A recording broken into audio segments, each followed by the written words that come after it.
What's going on, guys? CF97 Blog here, and today we're going to be doing a match preview for tomorrow night's match against the New England Revolution. However, today with me, I have the second admin on all of our accounts, Reed, with me. So we're just going to be doing a little bit, chatting. Got some questions I'm going to ask him. He's such an insightful man. He knows so much about soccer, football, whatever you want to call it. We've got everything. So, I guess we will start with what's your starting 11 for tomorrow night's game? My starting 11. We got to start with a rock in the back, Sean John, the Wall, the Ochoa of the Central North United States, North America, and then we got, of course, Palmer on our right back slot. I like Lorenzowitz in that right-handed central back role. And then Samari, I prefer him to any of the other choices. Yalp has at hand, and of course Sagaro at that left back spot. And then going forward, just in a 4-4-2, I like the Kosas and the Watson midfield pairing. They're very balanced, very fair to each other. And out in our wings, I like Ship, and I don't know. I like America. I like Ameriqua on that right-handed mid, more of a winger going forward as the license to do what he wants because he's a creative man. He's got the pace, and it kind of makes up for him not always being able to finish how we need him to in the box. And then in Earnshaw McGee, if he's healthy, up top. You see, now that's a good point. Earnshaw's only been with the club. I think this will be the 4th week. And we've seen him appear in 2 games. First it was against Toronto, of course, grabbing the equalizer. And then last weekend again, getting the equalizer there as well with that lovely flicked header to the far post. So both games he came off the bench. So do you think you could qualify Earnshaw as a super sub? There are the Chicharitos, what have you across the board, across the world. Earnshaw's a little old, so I think that's why they're using him as a super sub. Maybe Yalp doesn't really trust his fitness, maybe he doesn't trust his age. And I think he knows that Earnshaw knows when he's needed and knows when it's his time to step up. And he doesn't want to lose that opportunity later in the game, the lack of fitness. Yeah, I can see what you mean with that. So lately, the Fire have been getting their usual tie in their result. That's something that always happens, yeah. And it's in large part because of our defensive woes. Like the two of us, we were at the game against Columbus Crew where they scored on us 45 seconds into the second half. Didn't even like barely settled in. Didn't even really realize it was even started. Yeah. What would you say is the solution to our defensive problems? Do you think that it's got to be a change of formation, going to 2 holding midfielders? Do you think that it's putting Lorentowicz back in that number 6 to that number 8 spot and bringing back in Lonnie as the other center back? What do you think that we need to do? I like our new signing Kosis and Watson in like a holding, not quite a holding, but a more central, just like a solid holding, like centralized, more of like box-to-box players. Like a good rock. Rock. A base for our little bit more pacey and a little bit more creative wingers, winger type players to go. And I just think we need to get some consistency in that back 4 line, just to get the tactics down, to get the relationships down, and to build on it. You think that they're lacking a little bit of chemistry? Yeah, I feel like I don't think it's not there, but I just think it needs time to develop. Yeah, I can understand that. And so this match, including this match tomorrow against the Revolution, we have 9 games left this season. Just give me a % chance that we make the playoffs. That crucial. Provided we win tomorrow and push away the Revs, push them back. I think % chance 70. 70% chance going forward. That's with the win against the Revs. so. If we win tomorrow, that's a guaranteed 3, right? So if you take that out, you're giving us a 70% chance. That's bold. So It's bold. If we think. guarantee, even with that, Jermaine Jones has been fantastic for the Revolution in his one appearance Sadly, so far. Sadly, heartbreakingly. So even with that, so if you're predicting a victory then tomorrow. Yeah, I think What's the so. score? What's the score? Score 1-0. You know, The usual. The usual home. Like most people would say, well, you're away from home, so you can't really expect a lot from the boys. But you know, you can kind of count on the Fire for 1 goal. And you know, if we can, depending on if McGee's healthy from that hip injury or whatever, it was never really quite clarified to me at least.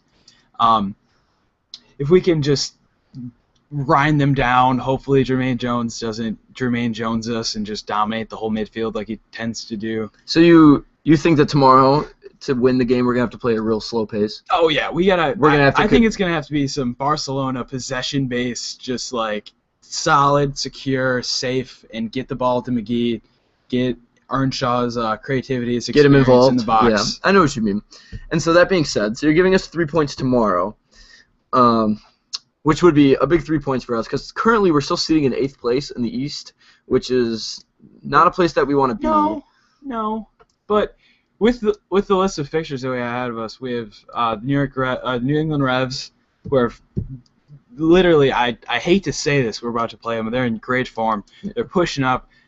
They're pushing up the table. I mean, they're sitting in 3rd place right now with 36 points. They had an 8-game losing streak and they still have 36 points. I know. Like that's something to me.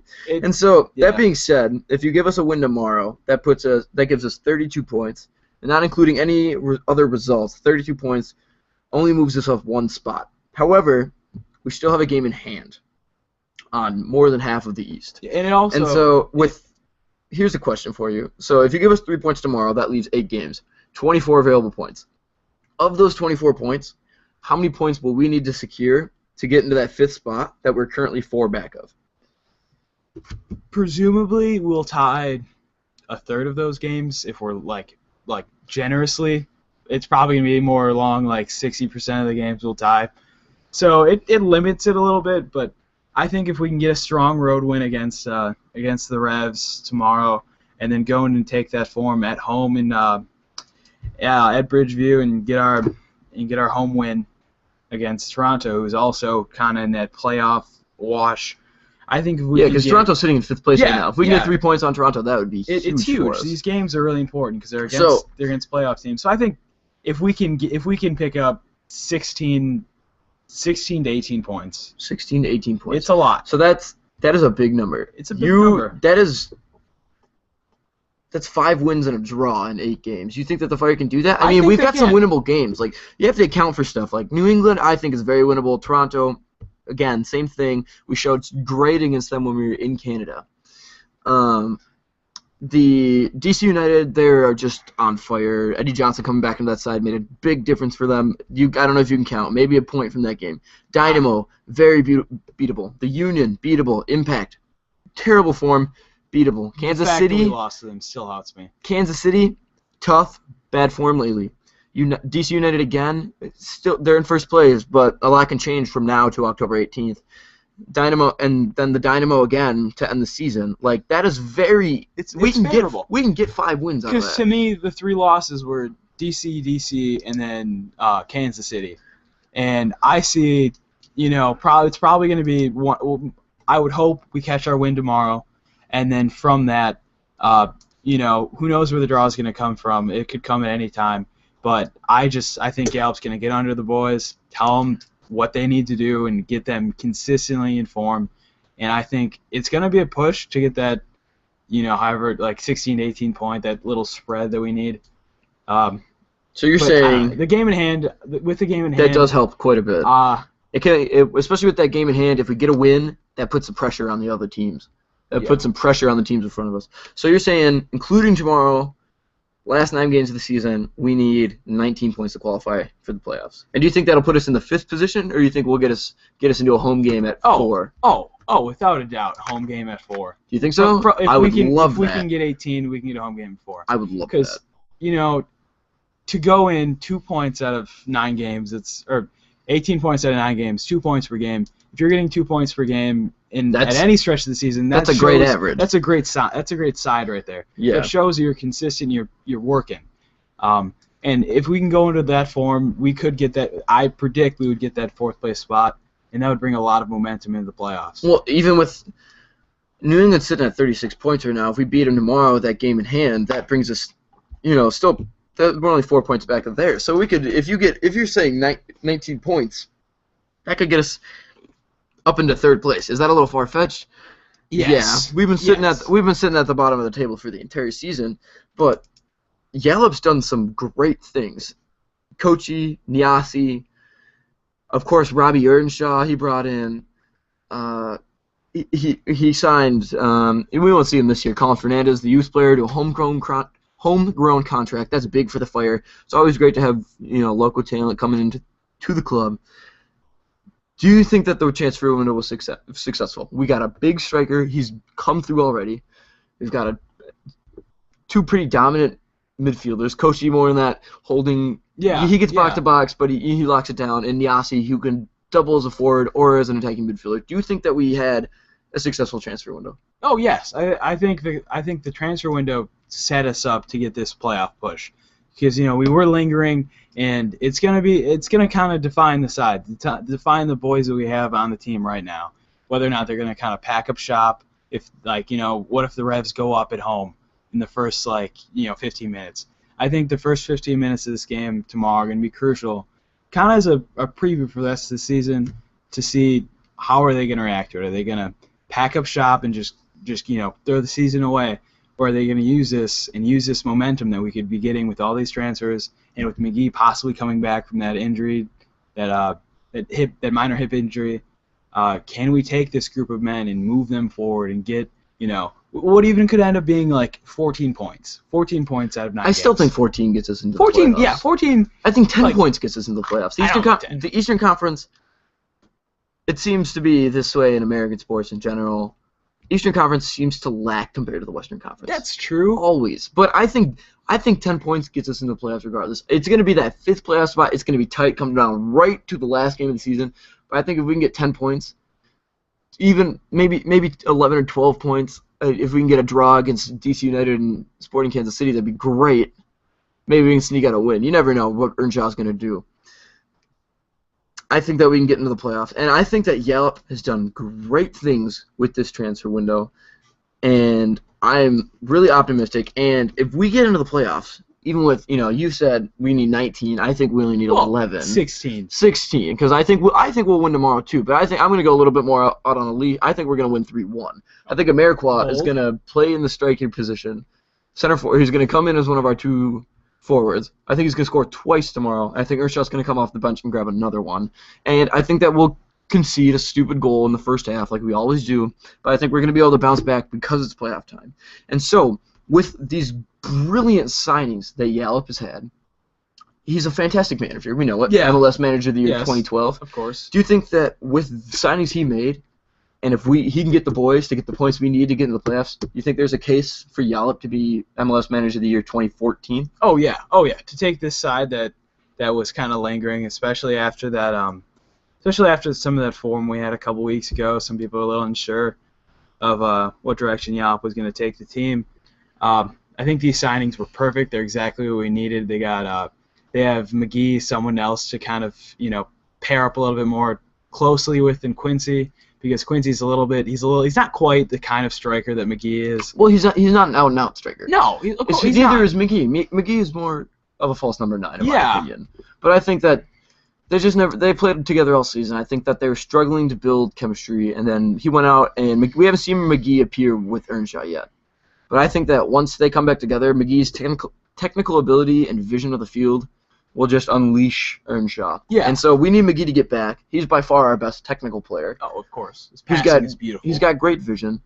I think McGee's injury is a big blow. He's not a fan favorite. We all know it. Yeah. But I think that he's still vital to the team, and I'd have to agree with you. I think that if the Fire make it into the playoffs, I think you can make the case for Yallop to be Manager of the Year. My only fear is that the Western Conference is strong. Sounders and the Galaxy have just been on tears lately. But that being said, I think the man to beat for the manager of the year position right now, Ben Olsen from DC United. He took his team from 10th out of 10 in the Eastern Conference and 19th out of 20 overall in the MLS last year to first place. And not only they're first place they have the highest point total in MLS. Like, I don't know if you can make a better argument for that, but I think Yallop, we've been in 8th place the whole year. Yeah. Just the whole year we've locked down 8th place, it seemed. As Arsenal is 4th place in the Premier League. But the Fire were sitting in 8th place. I think that if the Fire make it to the playoffs, if they can get a point and a win, if they get 4 points out of the 2 games against DC United, I think Yallop manager of the year. Oh yeah. If we step up against DC United, a very motivated, not a LA Galaxy, Seattle Sounders where the money's flooded in. A lot of the fan base is one of the most passionate in the country, if not to say that the Harlem end and the rest of Toyota Park isn't great. It's just it's not the same atmosphere when we sell out 20,000 strong, and we do, believe it or not, going to games at Toyota Park is fantastic. Oh yeah. Bridgeview is a great place for it. The fans there are crazy, they're passionate, they're awesome, but it's 20,000 is literally nothing. It's less than half of what the Sounders can sit. Yeah. And of what LA Galaxy can cram. I think Galaxy can get 35 into the Home Depot Center. Like, it's ridiculous how big some of the MLS stadiums are. I mean, it's great. The Sounders are lucky enough to have it double with Seahawks now, right? Yeah. So I think it'd be great. Just a little bit of overview. I think that we can call Earnshaw super sub. Would you agree? Yeah. Oh yeah. Starting 11 for tomorrow. Give me yours real quick. My starting 11 is very similar to yours. Sean John, of course. You can't replace him. No. Palmer, Laurentowicz, Samari, Cigares, and then I got to go with Alex on the right wing. Oh boy, this is tough. It gets tough when you're trying to pick your holding midfielders. I would say Kochi. More holding. I know we don't really play a diamond, but I'd say Kochi, more holding. Watson, I want to say. Well, I like their partnership because I would go Watson in a more attacking role. Here's something I can think of: Ward, the Tottenham Hotspur man. I do, yeah. Out on that left wing, and then I would play Amarikwa and Harry Ship with spots for Ship to come off, and Earnshaw replace him sometime in the second half, probably 60, 65 in. I think that's my starting 11. With you, I have to agree. I don't know if we're overly optimistic or if we're just insane. Or dumb. I would say 70% for them to make the playoffs. I don't think we need 19 points like you do from these next 9 games. I think we need 12 or 13, maybe 11 if people lose. I think that having a more stable back line will solve some of our, defensive woes. I think that we did have a successful transfer window, and I think if we make the playoffs, Yallop will be manager of the year for MLS. We hope to see McGee back soon, and thank you guys for tuning in to CF97 Blogs game preview for the Fire and the Revolution coming up tomorrow, which is the 7th day of September, year 2014. I think it'll be a great one. Like I said, I'm predicting a 3-1 to the Fire. Reed here is predicting a 1-0 to the Fire, both ways. And before we go, Reed's got a shout out. I just really want to, take this time at the end of the show just kind of thank Logan Paws for all the years of dedicated service. It's like over 10. I think it's like almost 12. Yeah, it's a lot more. It's a I think he's got to be up to at least like 250 plus appearances for the Fire. He's not a big goal scorer, but he's the presence. He's the Jermaine Jones. He's not as quite aggressive in that physical specimen that Jermaine Jones can be sometimes, but he's the calming influence, the Kyle Beckerman of our team, and he kind of is the soul to the Fire because it's kind of like the guy that I saw, as I was first being attracted to this team when I was still trying to find myself in the world of MLS, because it's just, it really means a lot, and the fact that he's retiring this year, it's kind of a blow to the team, but it's got to be a good feeling to know that he's leaving a club like this. Yep. So with that, we're gonna wrap up the show. Just thought that we would give a nice thank you to Logan Paws. We really did appreciate everything that you've done for the Fire. Season's not over yet. You'll certainly be missed in Bridgeview at Toyota Park, and probably locker rooms all over MLS. Man, a guy like that is respected by every club. So thanks for tuning in, guys. CF97 blog signing out. This is Jack. Thanks, Reed, for joining me. Check back tomorrow. We will have a post-match review for you guys after that big game against the Revolutions tomorrow night. So thank you guys for checking it out. Like and subscribe, and make sure to check us out on Twitter, Instagram, Tumblr. Links down in the description. Have a good night, guys. Thanks. Thanks a lot.